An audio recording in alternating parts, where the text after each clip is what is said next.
Well, good morning, afternoon, or evening, depending on where you are. This is my update with Lance Jochims, custom home builder. I do it every month. There hasn't much been going on. Of course, as you all know, Lance is the kind of guy who does what he wants to do when he feels like doing it. And it's my opinion, only my opinion, that the rules, Lance makes up the rules as he goes along. Well, yesterday I met a fellow named Tim, and I won't use his last name, but he was the process server for Lance Jochims and his attorney. I'm being sued in court. Ooh, I'm being sued in court. Oh. Well, the point of this is that one, it was January of last year when this house was supposed to have been done. And then back in April of last year, Lance was supposed to be done. That was his oral contract.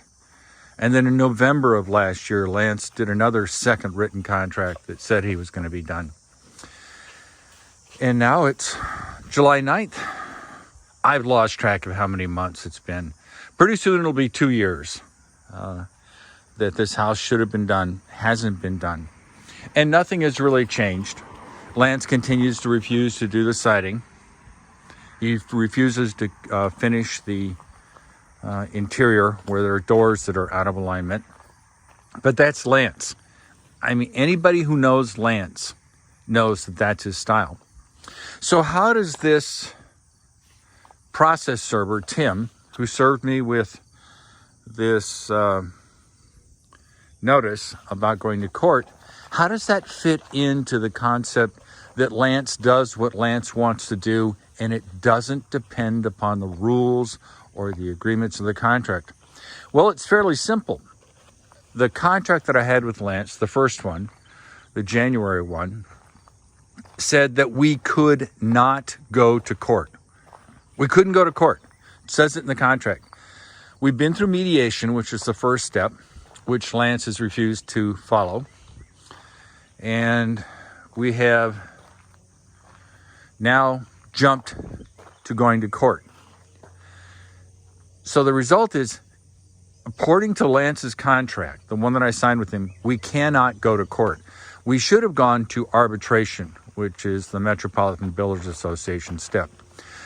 My point being, and I'm belaboring it a little bit, is that Lance doesn't follow the rules because the rules don't apply to Lance. In his own contract, it says he cannot go to court. Now, what am I going to do about it? He's going to the time, money, and expense to file for court. And we'll reply. We have 20 business days, not including the day of service, to reply, which will be fine.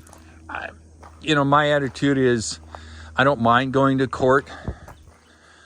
It's not allowed by contract. Lance knows that. His attorney knows that, Attorney Hoffbauer. But realize his attorney gets paid whether he's doing the right thing or the wrong thing. Now, this will be expensive. That is my prediction. We're going to have to go to court. There are going to be depositions. There's going to be hearings. It's not going to end quickly. Now, I realize we had the COVID or the COOF, depending on how you want to talk about it, for the last couple of years. So the Milwaukee court system is totally backed up. I mean, there's no way we're going next week, next month. I don't know for a fact, but I suspect it'll be a year. It'll be next year before we go to court. Now, I have to tell you, Tim, the process server, what a delightful human being. He showed up at my house probably a week or two ago, and I wasn't home. And as a lot of people know, I have a door cam. And I saw him on the door cam, and we arranged, because I wasn't home, for him to come back on August 8th, on Monday. I said, come back. I know I'll be back in town. There won't be any problem. You can come by. You can serve me. Now, why would I voluntarily want to be served? Well, you can't fight being served. Yeah, you can run around. You can avoid it. You can play games, but that's just stupid. It pisses off the server. It makes you out to be a complete jerk. But what Tim told me was that Lance's attorney and Lance apparently told him that he would never be able to serve me. Now, realize I didn't know this until yesterday. never be able to serve me because I would make it impossible. And I'm going, and I looked at Tim and said, what? And I realized Tim and I probably spent an hour and a half chit-chatting. He came here yesterday at 9:30, as we had prearranged. He served me. I have no problem with that. And then we just sat there and talked. Now, he's a retired police officer. I'm retired military. At least one of the many things I did in my life was military. I worked in prisons. I worked in county jails. So we have a lot in common. This wasn't just a server and a guy. And it was very pleasant. Tim's a very nice guy. He taught me a lot about what it's like to be a server, what they do. And that's my style. I love talking to people about what they do and learning something. So apparently Lance and his attorney said, oh, Montgomery will never let you be served. He'll play these games. And Tim looked at me and said, nah, it didn't work out that way. Apparently I was very easy to serve. But that's my point. So the reality is Lance thinks he can go to court. The rules don't apply to Lance, even though it's in the contract. But as I pointed out, we've had one oral contract, which Lance was supposed to have finished last year in April. We've had 2 written contracts saying Lance would be done in January and Lance would be done, well, the second written contract just said he would do it. He hasn't followed through on a single contract. He can't. And what we discovered, I've discovered, my attorneys discovered, is Lance doesn't know how to build a house. That's just a fact. He is an expediter. He's not a contractor. A contractor can actually do the work, has done the work, knows how the work is supposed to be done. Now, I didn't know that. That was something that I've only learned over time, is that if you asked Lance to do the siding on this house, he wouldn't know how to do it. Lance doesn't know how to do vinyl siding. He doesn't even know that this siding is incorrectly installed, even after he was told it was incorrectly installed. He's just not that kind of guy. He doesn't know. So the end result, so we're going to go to court. We'll spend $10,000, $20,000, $30,000 on going to court. And I don't think Lance is going to win.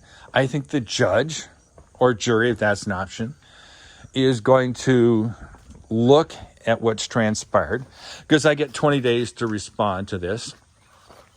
And the judge is going to go, listen, you had a verbal contract, an oral contract, and you had 2 written and you didn't follow through, and you haven't finished the work according to your own Metropolitan Builder Association. What the heck is wrong with you? Now, if I lose, and that's always an option, there's the win, there's the lose, and then there's the third thing, which who knows what's going to happen. But if I do lose, what am I out? I mean, it's a kick-ass place. It's not done. The city of Franklin actually came by and did an assessment because it has to be taxed. And they walked up and they looked around and said, this house isn't done. And I said, you're right. It isn't done. So I'm being assessed at 3/4 of its value because 1/4 of the house isn't done. They still need the 4th and final payment. Now, Lance is adorable. Well, not really. I'm just using that word because it's cute. He somehow thinks that an occupancy permit means the house is done.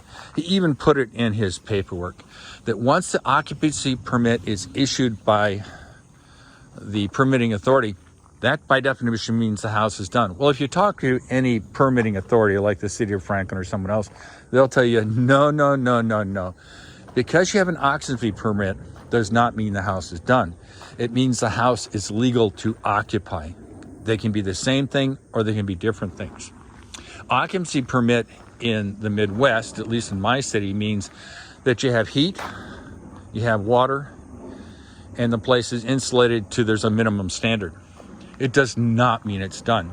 But since Lance is an expediter, he's not a contractor in the sense that he knows how to do it. He thinks that an occupancy permit means the house is done. So back in March of last year, he wanted his 4th and final payment. And I said, no, we have to do, 1, you have to finish the house. And 2, we have to do an inspection. which of course Lance refused to do. And like you remember, back on April 9th, he just disappeared. He walked away from the job, didn't tell anybody. So that's about the only update. God, changing the subject again, the weather is great. It's like 75 degrees right now. It rained a couple of days ago, about 3/4 of an inch. I've been taking good care of the lawn, fertilizing it, cutting it. This is the only lawn that gets fertilized and cut. The rest is what we call no-mow. So I don't mow it because it's called no-mow. So it's looking good. Oh, God, and the sky is so blue. It is, the wind's coming out of the north by 3 or 4 miles an hour. It's dry, it's cool. It is simply awesome. And that is one of the things about the Midwest, which few people who never lived here always think of the Midwest as being cold and salty and miserable and hot and humid. And I'll be the first to tell you, it can be hot, it can be humid, but it's like 10, 15 days out of the year. And this is classic, beautiful Midwest weather. And yes, winter can be cold. Oh God, I know it can be cold.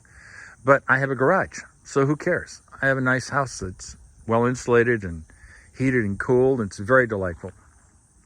So that's about it. That's my Lance Jochims custom home builder. God, does it say he's a contractor? That's an interesting question. Custom home expediter. I think I'll refer to him as an expediter. So I've been served, like I said, 20 days to get my reply.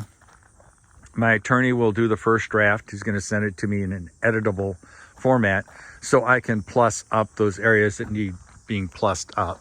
My attorney, Anthony, good guy, very pleasant. We'll get it done.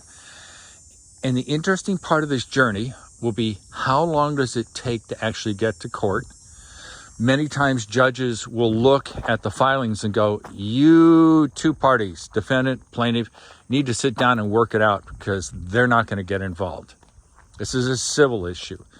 And so that means Lance will have to sit down with me, with his attorney and my attorney, and realize each one of us is spending $300 an hour for our attorneys. And that doesn't include other fees like depositions, etc.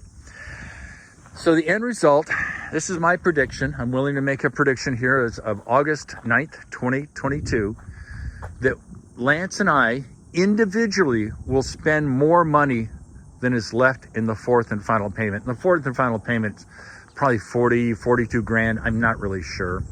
But I suspect that he will spend almost that amount of money on attorney fees and depositions and expert witnesses.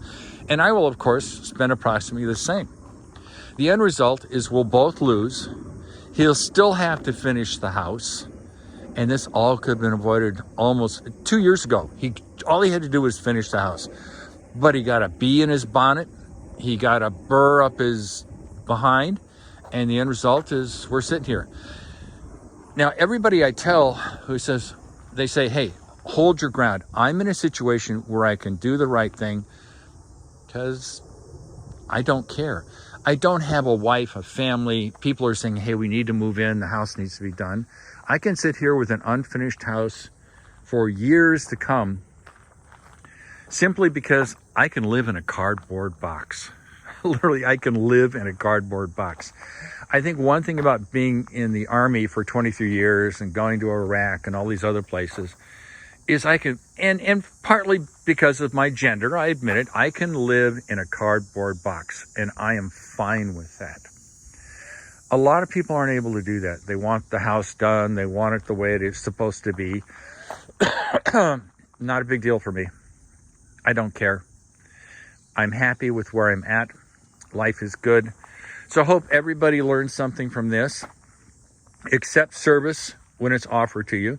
Be polite to the process server. They're not out to give you a hard time. They're not your enemy. Realize that right out of the box, somebody will try to defame you and say, in my case, oh, it's going to be impossible to serve him. He'll be very difficult. I think that's called defamation. It's libel or slander, whatever. I sometimes have a problem with that. I like the general term defamation. Be polite to the process server and just go with the flow.